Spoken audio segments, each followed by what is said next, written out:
¿Qué tal? ¿Cómo estás? Me pregunta un amigo de Uruguay qué importancia tiene la masonería en la política latinoamericana, considerando que la masonería tuvo un papel muy importante y tiene un papel muy importante en la vida política del Uruguay. Él considera que probablemente sea la peor masonería, la más anticlerical de América Latina. Soy Alejandro Bermúdez, director de Así Prensa, y quiero comentarte sobre este tema, señalando que si bien en Uruguay la masonería ha tenido un papel fundamental en la creación del propio Estado uruguayo, la masonería no ha tenido el mismo papel que ha tenido en otros países como México. Yo diría que esa ha sido la peor masonería, la más anticlerical en América Latina. Un poquito de historia. La masonería reclama ser una organización que surgió en los grandes ritos paganos o gnósticos en Egipto, en el Templo de Jerusalén, en la India. Reclaman distintos pasados. Algunos masones llegan a decir que Moisés fue masón, ¿no? En realidad la masonería es la degeneración o la corrupción de las grandes sociedades secretas de los constructores de las catedrales góticas, que guardaban el secreto profesional de cómo construir estas increíbles catedrales, estas construcciones góticas, y tenían distintos rangos, ¿no?, de aprendices, de miembros y de grandes maestros, maestros y grandes maestros, y esa misma estructura se conservó. Pero cuando dejaron de construirse las catedrales góticas, estas organizaciones pasaron a ser más bien organizaciones siempre secretas, pero gnósticas, es decir, con una ideología distinta al cristianismo y poco a poco en oposición al cristianismo. Algunos señalan que la masonería se funda alrededor de 1717 en Inglaterra, ¿no? Y estas organizaciones, como se sabe, vienen precisamente de la tradición de los antiguos albañiles que tenían estas organizaciones secretas. Eran católicos, pero guardaban el secreto de la construcción de las catedrales, ¿no?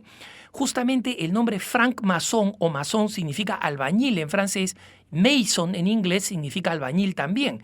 En español no se utilizó el nombre albañil para describir al masón, sino que se utilizó el término afrancesado o en inglés de masón, ¿no?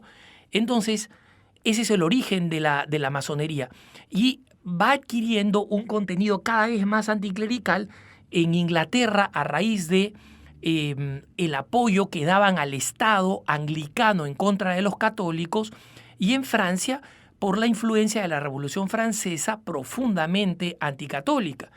Los masones estuvieron detrás de la expulsión de los jesuitas de América Latina y finalmente detrás de su supresión. Tuvieron una influencia muy importante cuando la dinastía de los Borbones en España reemplaza a la de los Habsburgo. Pero en América Latina tienen distinta influencia. Las primeras logias masónicas fueron probablemente logias independentistas que tuvieron este carácter secreto, digamos, de las logias masónicas, sobre todo para preservar los proyectos y las conspiraciones antirrealistas, antiespañolas para lograr la independencia. Así surgió una logia independentista llamada Lautaro, por ejemplo, que algunos dicen que a la que perteneció San Martín, don José de San Martín, o que Bolívar perteneció a una logia masónica.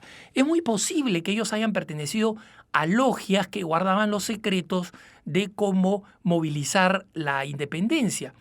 Pero que San Martín, don José de San Martín, un profundo y devoto católico, fuera masón, es algo que la historia ha demostrado que es falso.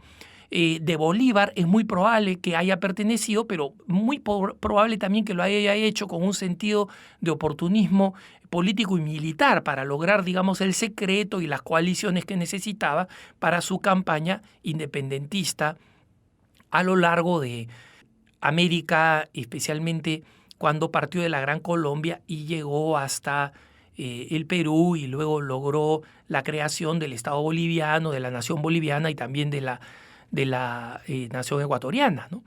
Entonces, es importante comprender que esta masonería fue tomando distintos tonos dependiendo de los países, ¿no?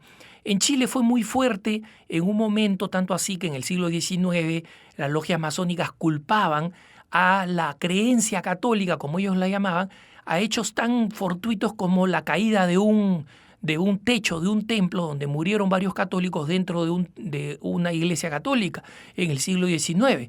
La masonería decía que si es que no se creyeran en esas sandeces como es el catolicismo, esa gente no hubiera muerto. En Uruguay tuvo una influencia muy fuerte la masonería francesa en determinar una legislación profundamente anticlerical al punto de generar el país que hoy conocemos de Uruguay con el índice más bajo de católicos y con unas leyes que todavía son profundamente anticuadas.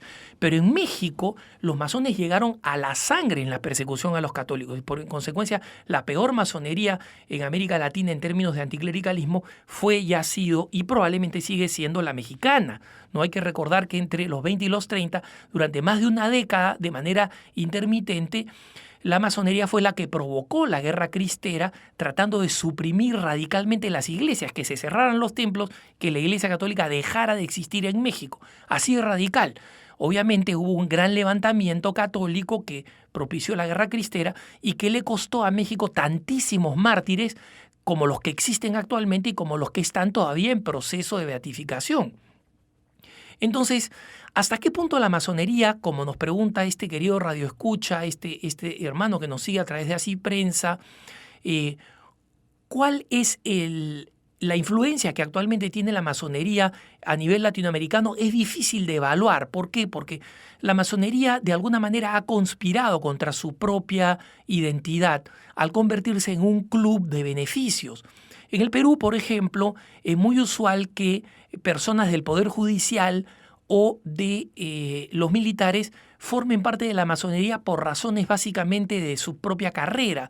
Existe la leyenda o la realidad de que es más fácil progresar dentro del Poder Judicial o prosperar dentro de la jerarquía militar si es que se es masón. Entonces, las personas no tienen propiamente una ideología anticatólica, participan de la masonería por razones de beneficio personal. Sin embargo, es importante constatar que la ideología masónica, por más que los masones digan que no existe contradicción entre la masonería y cualquier otra religión, incluyendo la católica, sí tiene una serie de principios que la hacen, digamos, ideológicamente anticatólicas. En primer lugar, tienen una ideología gnóstica, es decir, ellos creen en una divinidad que no interviene en la historia, a Dios le llaman el gran arquitecto del universo, y que simplemente ha diseñado el mundo y lo ha dejado en manos de los hombres y que no interviene a través de la gracia. Los sacramentos no importan, lo que importa es este conocimiento secreto que ellos tienen y que hace que llamen a los masones los iniciados y que llamen a los que no somos masones profanos, ¿no? Entonces, esta ideología es una ideología que ya había denunciado la Iglesia a través de varios documentos. En el anterior Código de Derecho Canónico se decía específicamente que los católicos que formaban parte de la masonería estaban excomulgados. El nuevo Código de Derecho Canónico señala que a un católico le está prohibido formar parte de organizaciones secretas que conspiran contra la Iglesia. Muchas organizaciones masónicas ablandadas, digamos, señalaron entonces que ahora sí se puede ser católico y masón, porque la Iglesia solo prohíbe la pertenencia a aquellas organizaciones que conspiran contra la Iglesia, y mientras las organizaciones masónicas de algunos países no conspiran contra la Iglesia, los católicos pueden ser masones. La Congregación para la Doctrina de la Fe aclaró que esta interpretación que hacen los masones no es correcta, que se sigue aplicando lo que decía el Código de Derecho anterior, que un católico no puede formar parte de la masonería a su riesgo de la excomunión. Y en consecuencia, esta ley sigue aplicándose. Un católico no puede ser masón porque la ideología masónica sigue siendo una ideología anticristiana y muchas organizaciones masónicas, la masonería en México, por ejemplo, la masonería recientemente en Chile, se pronunció en contra de las enseñanzas de la Iglesia Católica a través de comunicados públicos. Es decir, cada tanto salen a la luz y se manifiestan en contra de la Iglesia Católica. Y entonces es importante comprender que sigue existiendo esta visión contra la Iglesia Católica, de la cual los católicos tenemos que estar enterados. No se puede ser católico y masón, esa ley sigue existiendo en la Iglesia. Que tengas un buen día.